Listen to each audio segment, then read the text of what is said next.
Two Shoes here. Welcome back to Sunday Book Club. We're going to continue reading the book I Dare You by William H Danforth, Chapter 1.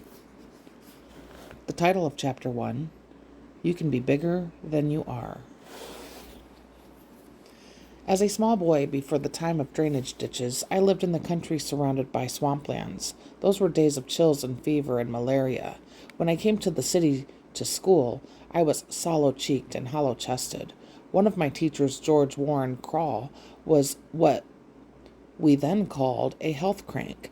We laughed at his ideas. They went in one ear and came out the other. But George Warren Crawl never let up. One day, he seemed to single me out personally. With flashing eye and in tones that I will never forget, he looked straight at me and said, "I dare you to be the healthiest boy in the class." That brought me up with a jar. Around me were boys all stronger and more robust than I. To be the healthiest boy in class, when I was thin and sallow, and imagined at least that I was full of swamp poison. The man was crazy, but I was brought up to take dares. His voice went on.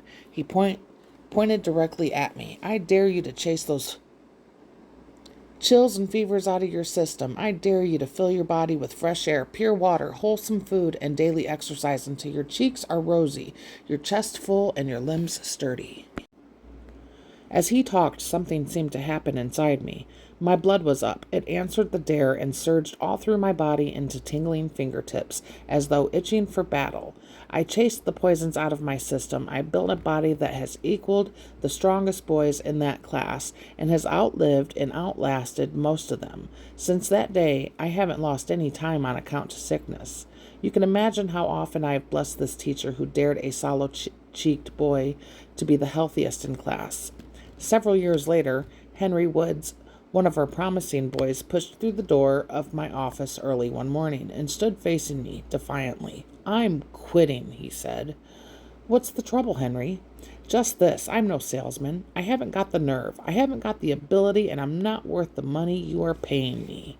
There was something splendid about the courage of a man who would so frankly admit failure to his boss. He couldn't do that without nerve. Suddenly my mind recalled the boyhood scene when a teacher dared a hollow-chested youngster to be strong.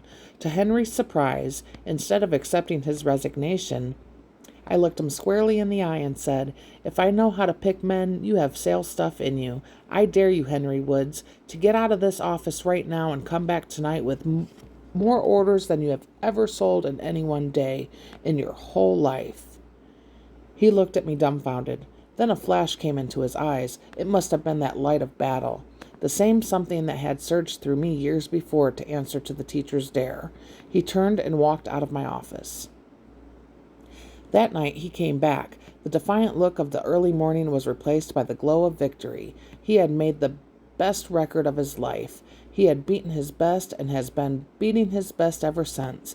Incidentally, I'll give you a secret of his life. In his quiet way, he is one of the best helpers a young salesman I've ever knew. He thrives by giving his experience to others. The world is full of men like Henry Woods, just waiting for a dare. Up in the American Youth Foundation camps each summer, I came into contact with hundreds of young people who possess qualities of leadership. A few years ago, a young fellow who was working as a mechanic in a large electrical firm came to me much perplexed. He had been forced to go to work when he had finished high school. Later, he saw boys with technical college training outstrip him. Sensing he had the ability to be much more than a mechanic, I dared him to leave his job and go back to school. Again, I saw the priceless light of a battle leap into the eyes of a fighter.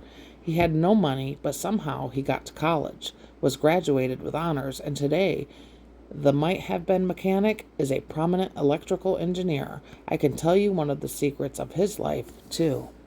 He keeps on growing by sharing, because now he has the mania for helping others get an education. These are brief pages taken from the book of my practical experiences. There are scores of other pages like them.